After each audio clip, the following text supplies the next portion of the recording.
হ্যাঁ, আমি আজকে আবার চইলাইছি আমার বাসি মুখ নিয়ে। আর তোমরা একদম ঠিক ভাবতে আছো। আজকে আমি 1 মাস পরিচ্ছন্ন করছি, এর জন্য ক্যামেরার সামনে আছি। চল রেডি হওয়া যাক।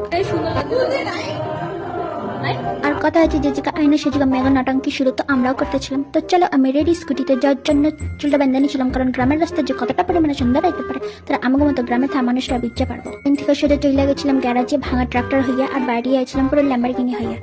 জাক মারছি, শুধু চুলটাই স্ট্রেট করছিলাম। আর তোমাকে তো কয় হয়নি আমরা ওখানে গেছিলাম। আমরা গেছিলাম হচ্ছে কলেজের শ্মশানে, যে জায়গা শ্মশান কাম মেয়েরা ছবি তুলতে আসে। আর হ্যাঁ, কেউ কেউ পার্কেও চলে যায়, সেটা তো আগো ব্যাপার।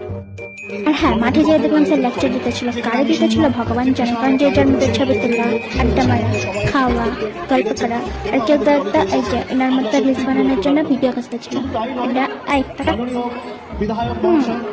এর মতো করতেছিল। পাক্কা 3 ঘন্টা দাঁড়াইছিলাম ছবি তুললাম বুঝলা, কিন্তু ভিড় শেষই হয় না। শেষমেশ চলে গেছিলাম বাইরে। বাট দেখা লাইটার গড়ায় গড়ায় লোক, যেদিকে তাকাও সেদিকে শুধু ছবি ছবি।